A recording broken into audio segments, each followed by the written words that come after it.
Bonjour, je me présente, je suis Tal Feneh, je travaille au bureau des douanes de Rishon LeZion. Nous nous occupons des immigrants qui arrivent en Israël en ce qui concerne tous les problèmes de douane ou le sujet de la douane. Dans cette conférence, je vais vous donner des informations un peu générales qui sont très utiles quand vous arrivez en Israël en tant qu'immigrant. Les choses sont beaucoup plus simples qu'elles étaient dans le passé. Une fois que vous recevez votre Théoudat Olé, oui, le petit livret que vous recevez en tant qu'immigrant, que nouvel immigrant, la première chose que vous pouvez faire, qui ne prend pas beaucoup de temps et qui est très simple, c'est envoyer un fax à la douane. La douane qui est proche de l'endroit où vous allez habiter. Et à ce moment-là, le fonctionnaire qui reçoit la photocopie de votre livret va ouvrir un dossier sur l'ordinateur. Tout se fait aujourd'hui par informatique. Et donc, vous commencez vos droits à la douane. Quels sont ces droits dont je parle en tant qu'immigrant? En fait, la première chose qui est importante à détailler, c'est le droit d'importer de l'étranger. Si vous voulez apporter avec vous vos affaires personnelles, vous pouvez le faire dans un container ou tout simplement des cartons. Vous avez le droit, en tant qu'immigrant, d'avoir une détaxe. Quand vous importez, par exemple, vos ustensiles de cuisine, les vêtements, les livres, les meubles, les instruments de musique, les appareils électriques et les appareils électroménagers. Quand il s'agit d'appareils électriques et électroménagers, vous avez le droit d'importer un de chaque type. Ce qui veut dire, par exemple, un réfrigérateur, une cuisinière, une machine à laver, un sèche-linge, etc. Tout ce que vous avez besoin, en fait, dans votre maison, dans votre appartement. Vous avez le droit aussi d'importer 2 télévisions et 2 ordinateurs. Quelles sont les conditions, en fait, pour recevoir cette détaxe? Ce n'est pas une détaxe de France, c'est une exemption de taxe à l'entrée en Israël. La détaxe de France se fait en France. Nous parlons des taxes d'Israël. Donc les conditions, d'abord, les droits sont par famille. La deuxième condition, c'est que vous pouvez envoyer vos effets personnels par 3 envois au maximum, que ce soit un container ou que ce soit des petits bagages. C'est exactement pareil. À chaque fois que vous envoyez quelque chose en Israël, c'est considéré comme un envoi. Vous devez prouver à la douane, à l'entrée de vos effets personnels, que vous avez une habitation autonome. En fait, vous présentez un document disant que vous êtes propriétaire d'un appartement ou en location à votre nom. La période de ces droits est de 3 ans. N'oubliez pas, c'est une longue période qui vous permet de bien vous organiser. Vous n'êtes pas obligé de faire ça les premiers temps, vous avez beaucoup de choses à faire. Mais les 3 ans aussi passent très vite. Nous avons beaucoup de cas d'immigrants qui arrivent chez nous 1 semaine après la fin de leurs droits et nous n'avons pas de possibilité de les aider. Donc, tenez compte, les 3 ans sont importants, c'est une longue période et ça passe très vite.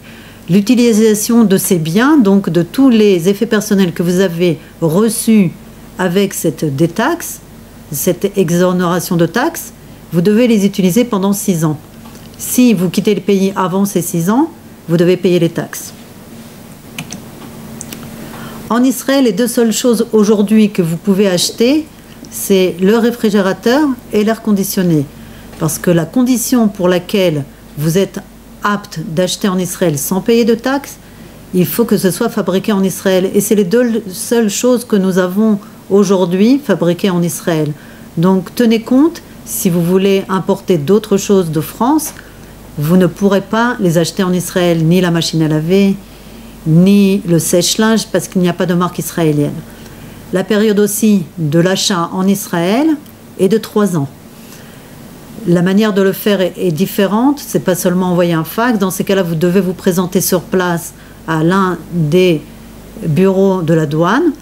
Vous apportez un proforma, qui est donc le prix préfabriqué du réfrigérateur ou de l'air conditionné, et vous recevez un papier vous permettant de retourner au magasin et de ne pas payer de taxes. La plupart du temps, il s'agit de TVA. Vous avez aussi la faveur d'importer avec vous vos outils de travail. Il s'agit d'outils de travail transportables à la main. Donc si vous comptez travailler en Israël et vous avez besoin de ces outils, vous pouvez les importer. Faites attention que la valeur ne dépasse pas les 1 650 $. C'est la valeur que la douane permet à un immigrant d'avoir une exemption de taxes sur ces outils de travail transportables. Parlons maintenant du matériel entreprise. Pour les immigrants qui comptent ouvrir une société en Israël, il y a la possibilité d'avoir aussi une exemption de taxes sur le matériel qui concerne donc les machines qu'il a besoin pour faire marcher son entreprise. Ici aussi, il y a une valeur maximale qui est de 36 000 $, compris les outils portables que j'ai parlé avant, les 1 650 $. Mais dans ce cas-là, vous devez aussi déposer une garantie bancaire, ce qui permet aux douanes de vérifier qu'en effet, avec ce matériel, vous avez ouvert votre entreprise, vous commencez à travailler dans l'entreprise.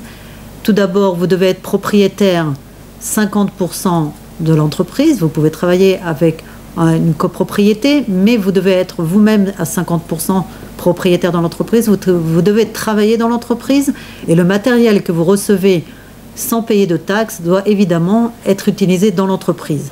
La période d'utilisation est de 5 ans. Vous ne pouvez pas vendre ce matériel après avoir reçu une exemption de taxes avant ces 5 ans.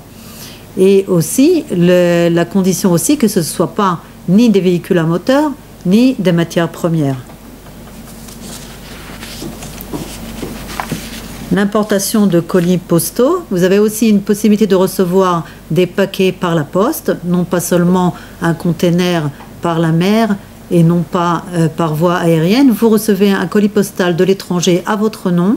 S'il s'agit tout simplement de vêtements, compris aussi des chaussures, vous pouvez le recevoir. Il ne sera pas considéré comme les 3 envois dont j'ai parlé avant, au début de la conférence. Il sera en plus. Et il y a aussi une possibilité de l'envoyer 30 jours avant votre arrivée en Israël, jusqu'à 3 mois, les 3 premiers mois où vous êtes immigrant, où vous arrivez en Israël. Si le colis contient des articles ménagers, un ordinateur, évidemment un colis postal, on ne peut pas tellement envoyer beaucoup de choses, mais de toute façon, s'il s'agit d'appareils électriques, vous ne pouvez pas avoir en plus de ces 3 envois. Il sera considéré comme un des 3 envois dont j'ai parlé avant.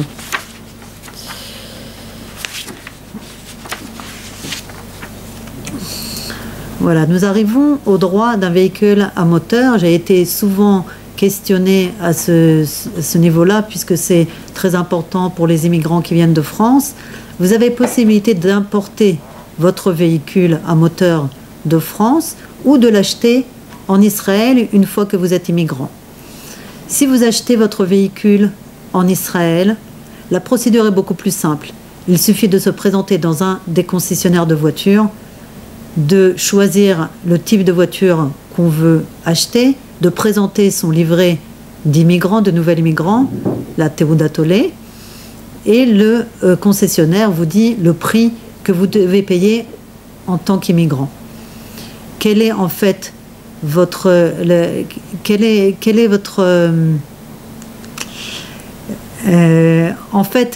le droit d'un véhicule à moteur en tant qu'immigrant? En Israël, les taxes pour les véhicules sont très élevées, elles sont à peu près de 120%. Oui, c'est pas comme en France, c'est pas seulement la TVA. Pour un immigrant, nous donnons une possibilité d'acheter une voiture avec une remise. C'est pas une exonération, c'est une remise. Au lieu de payer 120% de taxes, vous avez une remise de 50% à peu près de taxes. Il vous reste à payer 75% de taxes. Il n'y a pas une exonération, je répète, ni à l'import, ni à l'achat d'un véhicule à moteur en Israël. Donc le concessionnaire, si c'est à l'achat en Israël, vous donnera le prix après donc votre remise de 50%. Si vous faites un apport, c'est un peu plus compliqué, la procédure est plus compliquée. Vous devez aussi payer ces 75%, mais vous devez en plus avoir une autorisation du ministère des Transports. J'ai noté quel est le site sur l'Internet, c'est en hébreu, il faudra vous faire aider à ce moment-là. Et vous devez recevoir une autorisation, un livret d'import du véhicule. Toutes les marques et tous les types de véhicules ne sont pas aptes en Israël. Israël, le ministère de Transport agrée certaines sortes de véhicules et pas d'autres. Donc il faut commencer par ça, être sûr que son véhicule est apte à être importé en Israël. La deuxième chose, c'est qu'il va falloir payer les taxes. À l'import, le fonctionnaire des douanes va faire un calcul. D'abord, il va donner une valeur au véhicule. Il est très important d'apporter une facture. La valeur actuelle de la voiture, si elle n'est pas neuve, évidemment, elle perd de sa valeur. Donc, on en tient compte aux douanes. Mais on doit aussi rajouter les frais de transport et l'assurance. Et à partir de ça, on fait le calcul des 75% de taxes que vous aurez à payer quand vous arrivez en Israël avec la voiture. Les conditions pour recevoir cette remise, il faut avoir absolument un permis de conduire de France. C'est très important. Si vous voulez recevoir cette remise, vous ne pouvez pas faire votre alia sans permis de conduire. Vous perdez votre droit de remise pour un véhicule à moteur. Donc faites en sorte, si vous avez déjà une date d'alia en Israël, de faire d'abord votre permis de conduire en France et ensuite faites votre alia, puisque c'est une des conditions. On vérifie que le permis de conduire n'est pas non plus d'Amérique ou de n'importe quel endroit, il est de France, le pays où vous faites votre alia. Donc le droit d'un véhicule est pour une famille aussi dans ces cas-là, et il est aussi 3 ans à partir de la date où vous êtes immigrant. Et je crois que j'ai parlé de tout au niveau du véhicule, à l'achat et à l'import. Vous ne pouvez pas aussi, ah oui, ce qui est important à savoir, vous ne pouvez pas vendre ce véhicule avant 4 ans. Si vous voulez vendre à un autre immigrant avant ces 4 ans, c'est possible. Il faut venir à la douane et faire le changement de propriétaire. Si vous voulez vendre au marché israélien, il faudra payer le solde des taxes. Donc faites votre calcul, si c'est intéressant, si c'est pas intéressant, c'est pas toujours intéressant. Il faut faire une comparaison entre le prix au marché israélien et le prix en tant qu'immigrant. Et donc, vous avez les 3 ans pour réfléchir et faites un bon choix à ce niveau-là. La prolongation de la durée des droits, c'est un sujet qui intéresse une partie des personnes qui ont été déjà immigrants dans le passé. Un immigrant qui quitte Israël durant sa période de droit qui est de 3 ans, aura la possibilité d'avoir une prolongation s'il séjourne à l'étranger 6 mois continus. C'est très important. Ces mois, la période à l'étranger doit être continue. S'il fait des séjours proches en Israël, il perd la période de ses droits. Donc, il doit revenir à la douane une fois qu'il revient en Israël, montrer les entrées et sorties du pays. On fait un calcul, on lui donne toutes les périodes de plus de 6 mois continus, de nouveau, qui lui permet de continuer ses 3 ans de droit en Israël. Il aura les mêmes droits comme un nouvel immigrant, mais une période plus courte. Ça, c'est la prolongation quand un immigrant quitte le pays.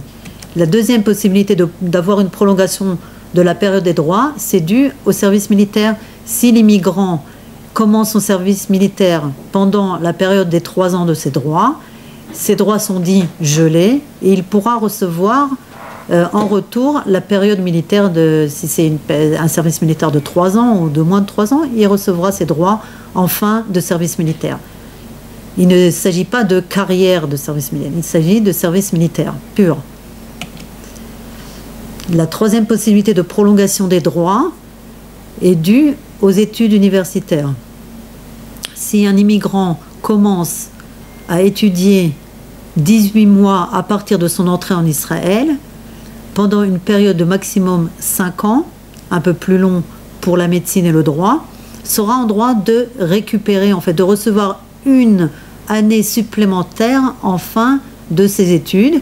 Dans ce cas-là aussi, il doit se présenter aux douanes, il doit apporter donc les papiers, les documents prouvant qu'il a étudié dans un endroit qui est reconnu par la douane. Il y a des listes d'universités et d'écoles qui sont reconnues.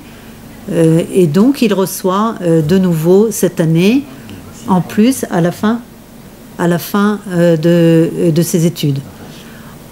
Au cas où l'immigrant en fin de ses études, quitte le pays, il ne pourra pas recevoir une prolongation, la même prolongation que j'ai parlé au départ, la prolongation d'un immigrant qui quitte le pays et qui reste à l'étranger.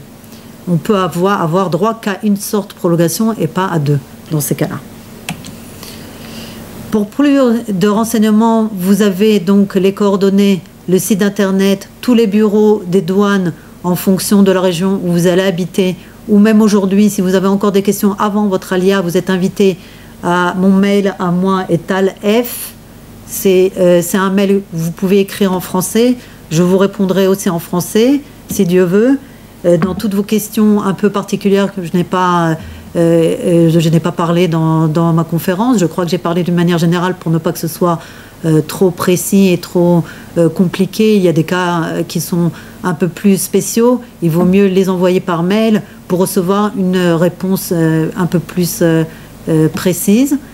Si vous êtes dans le nord, donc vous avez les coordonnées de Haïfa, dans le sud d'Ashdod, à Jérusalem aussi, vous avez les coordonnées, vous pouvez appeler, si vous êtes déjà sur place, ou avant de venir en Israël, vous envoyez un mail.